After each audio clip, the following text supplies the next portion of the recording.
Hare Krishna everyone. So welcome back. Alright guys, this is the next topic and we'll be reading this today. Okay guys, so before we start, I want you to tell that before we read anything related to Krishna, we should have a strong faith and belief towards it, because if we don't believe it, or if we don't have faith, then trust me, nothing would work from it. What I mean is that suppose there is a teaching and if you don't believe it, I challenge you, nothing would work. So we should have a strong faith, and of course we should pray to Krishna before start reading anything. And so let's start reading this. So the peace formula. The great mistake of modern civilization is to encroach upon others' property as thought it was own, and to thereby create an unnecessary disturbance of the laws of nature. These laws are very strong. No living entity can violate them. Only one who is Krishna conscious can easily overcome the stringency of the laws of nature and thus become happy and peaceful in the world. As a state is protected by Department of Law and Order, so the state of universe, of which this earth is only an insignificant fragment, is protected by the laws of nature. This material nature is one of the different potencies of God, who is the ultimate proprietor of everything that be. You see these guys, what they are saying? So the earth is only a tiny fragment of God's creation. So this earth is therefore the property of God. But we, the living entities, especially the so-called civilized human beings, are claiming God's property as our own, under both an individual and collective false conception. If you want peace, you have to remove this false conception from your mind and from the world. This false claim of proprietorship by the human race on earth is partly or wholly the cause of all disturbances of peace on the earth. Foolish and so-called civilized men are claiming propriety rights on property of God because they have now become godless. You cannot be happy and peaceful in a godless society. In Bhagavad Gita, Lord Krishna says that he is the factual enjoyer of all activities of the living entities, and that he is the supreme lord of all universes, and that he is the well-wishing friend of all beings. You see this, guys? Lord Krishna says itself that I'm your best well-wishing friends. I've heard this many times from various devotees, and believe me, guys, this is really true. If you pray to Krishna, like, he becomes everything from you. Like, what I mean by saying, like, if you pray to Krishna, trust me, he'll be there if you pray by heart. So now it says, when the people of world know this as the formula for peace, it is then and there that peace will prevail.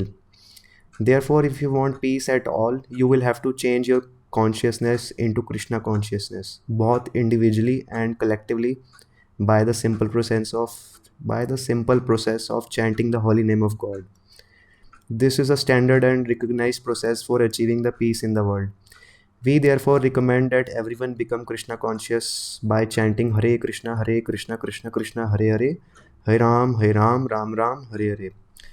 So this is the mantra which you have to chant in order to become peaceful and happy, and at the same time to connect to Krishna. So now it says, this is the practical, simple and sublime. 480 years ago, this formula was introduced in India by Lord Sri Chaitanya, and now it is available in your country. Take to the simple process of chanting as above mentioned, realize your factual position by reading the Bhagavad Gita as it is, and re-establish your lost relationship with Krishna, God.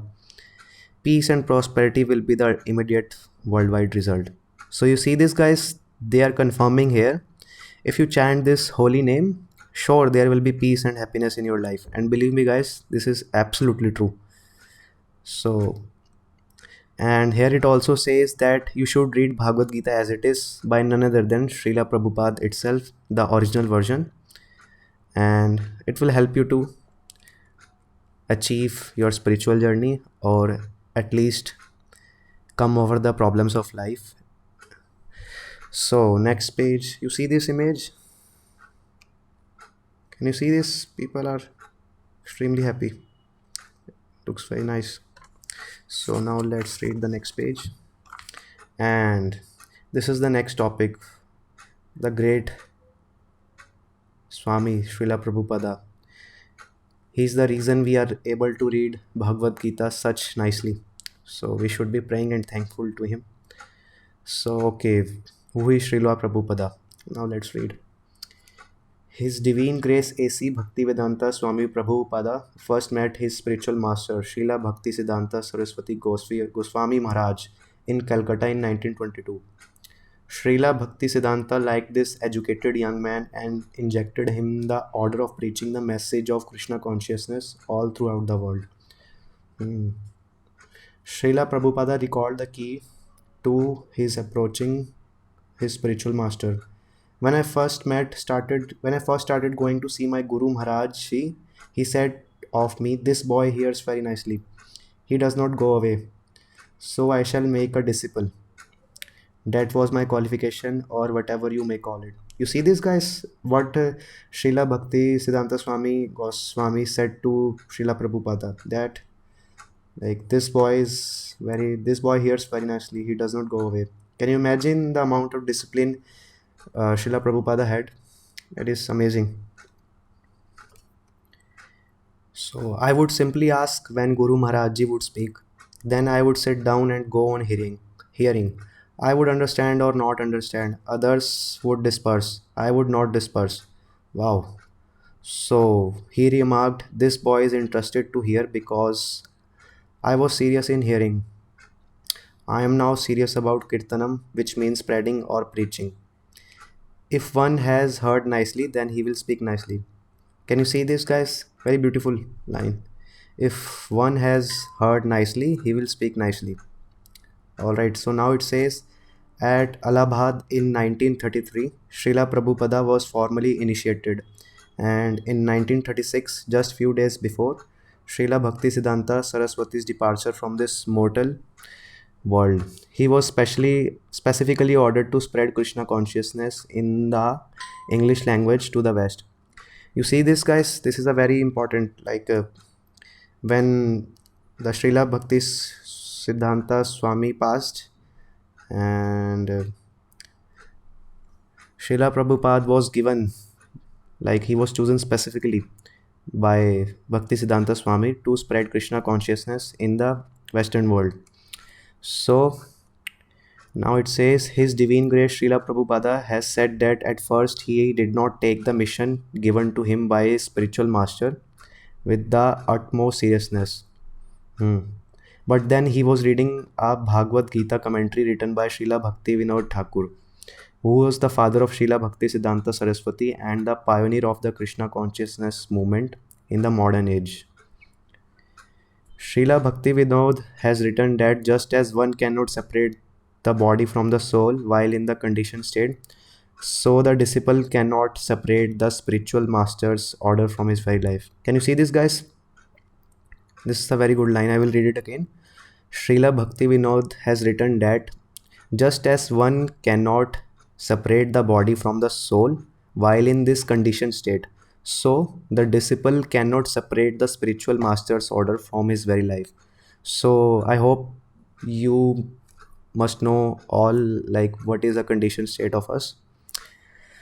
So now it says, His Divine Grace A.C. Bhaktivedanta Swami Prabhupada took these words seriously, and gradually his whole life became dedicated to carrying out the orders of his Guru Maharaj.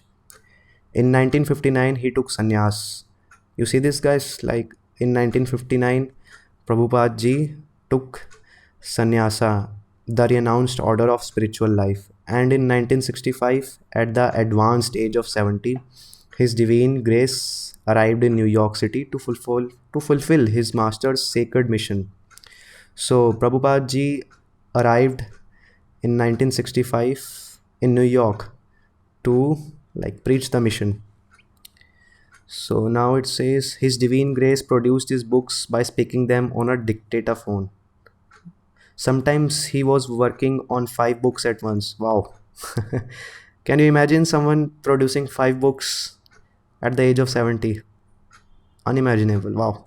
So now it says, as he said, when you become self-realized, you automatically write volumes of book. And one of the qualification of devotee is that he is poetic. Srila Prabhupada was always immersed in Krishna by speaking, dictating, singing about Krishna's glories, preaching formally at the meetings or plannings the expansion of the Krishna consciousness movement.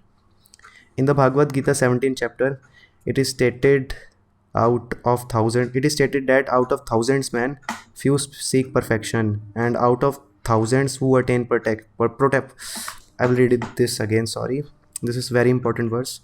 It is stated that out of thousands of men, few seek perfection, and out of the thousands who attain perfection, hardly one knows Krishna. Wow. So, Lord Krishna also declares in 18th chapter that the dearmost devotee of all is who spread the teachings of love of Krishna. Can you see this, guys? Lord Krishna confirms itself. Who spreads his teachings is dearmost to Krishna. I will read this again. Lord Krishna also declares in the 18th chapter that the dearmost devotee of all is he who spreads the teaching of love of Krishna. Never will there be one dearer to me. Wow. Srila Prabhupada's spiritual master, His Divine Grace Bhaktivedanta Saraswati, once drew a picture of Mridanga, drum used on Sankirtana, and beside it a printing press. He said, the Mridanga can be heard for several blocks, but the press can be heard around the world. You saying this? He therefore called the printing press the big Mridanga. Wow. So, for the purpose of worldwide service to humanity, ISKCON Press was established for the exclusive printing of Srila Prabhupada's book. In 1968, Macmillan published the Bhagavad Gita as it is, translated with commentary by Srila Prabhupada. The Gita is the gist of the entire Vedic literature.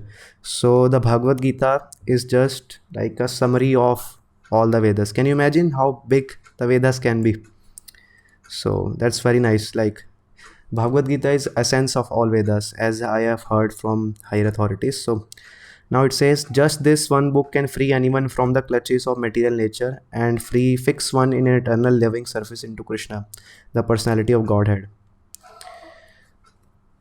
So guys, if you are trying to attain love towards Krishna, you just have to read Bhagavad Gita seriously. And now it says, as originally written by Srila Prabhupada, the manuscript of Bhagavad Gita as it is many times larger than the version first printed in 1972. However, the Macmillan Company published the entire 1000 page work, thus making available for first time a complete and definitive edition of Bhagavad Gita.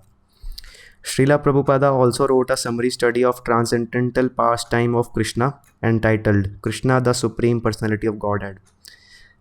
So there is a book which says Krishna, the Supreme Personality of Godhead. Hopefully we will read this as well soon. So now, which has been published in a 2-volume hardbook edition and also as a paperback trilogy, both editions opulently illustrated in full color. Among other important published literatures by Srila Prabhupada are Teachings of Lord Chaitanya, which outlines the precepts of the golden incarnation of the Lord who appeared in India 500 years ago to propagate the Hare Krishna Mantra as the means of God realization for the present age. So Lord Chaitanya has blessed us with this great MahaMantra which can deliver us back to God. So now in the next page, and the nectar of devotion, a scientific study of the development of transcendental love. So there is another book, The Nectar of Devotion, the scientific study to love Krishna and develop love towards Krishna. So now Srila Prabhupada also translated the Srimad Bhagavatam in 30 volumes and Sri Chaitanya Charitamrita in 17 volumes. The literatures compiled by His Divine Grace are authorized by disciplic succession, which is descending from Krishna himself. Srila Prabhupada's mission is to faithfully pass on the original understanding of Krishna consciousness without distortion. According to the Vedic literature, this descending process is the only way to realization of absolute truth, as the absolute truth is beyond the reach of mundane speculation or scholarship. So guys, in this paragraph they are trying to say, whenever you read about Krishna, whenever you read the scriptures, we should be reading or hearing from the disciplic succession.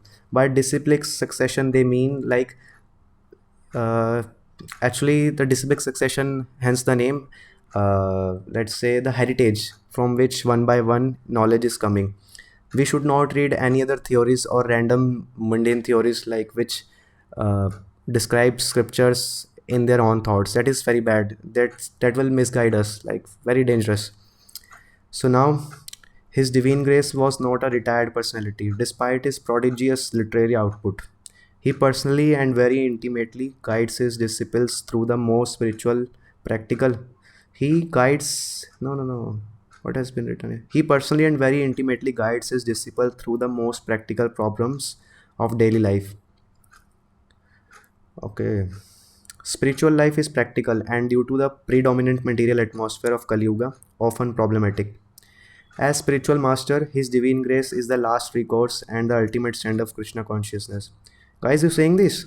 What they are saying, like, and this is we have to like seriously. This is like very dark to read. Like they are saying, I will read it again, no problem. His divine grace is the last recourse and the ultimate standard of Krishna consciousness. So there will be, I guess, we won't see any other great personality like Srila Prabhupada in future, as written here. So now he wrote some 25 letters a day to leaders and students of his various worldwide centers. He himself resided in no one place but traveled from center to center and regularly lectured. The spiritual master is responsible for his devotees. When he accepts a sincere soul as his disciple, he promises to take him back to home, back to Godhead. No one should think, oh, everyone is taking a spiritual master, let me take one. The spiritual master as a style or as a pet is useless. So, you guys saying this line, if you take spiritual master very lightly, of course you will suffer. We have to take spiritual master very like serious mode. Like whatever they say, we should follow it, else nothing would work. So now it says, rather his order is to be taken as one's life and soul. By taking shelter at the feet of bona fide Guru and serving him 24 hours a day, the fallen soul can be lifted to spiritual sky. So, it is said that if the spiritual master is pleased, then one can make a great advances in spiritual life, and one pure convinced devotee can make many more pure devotees by his example and teachings.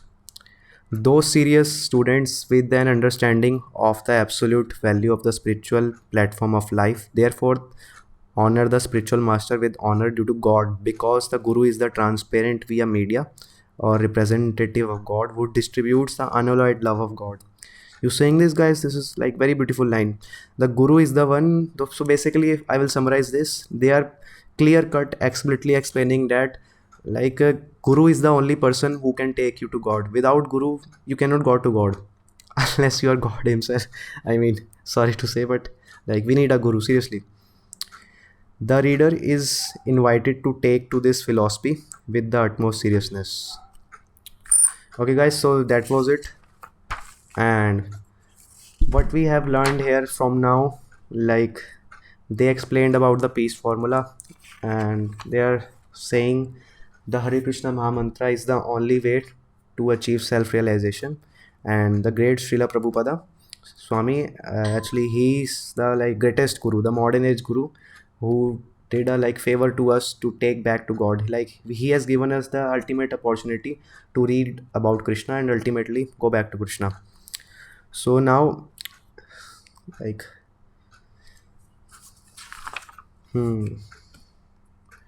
so another thing is that we should seriously follow the Guru's teachings, and we should not take the Guru's teachings lightly, because if you take things lightly, of course you will suffer.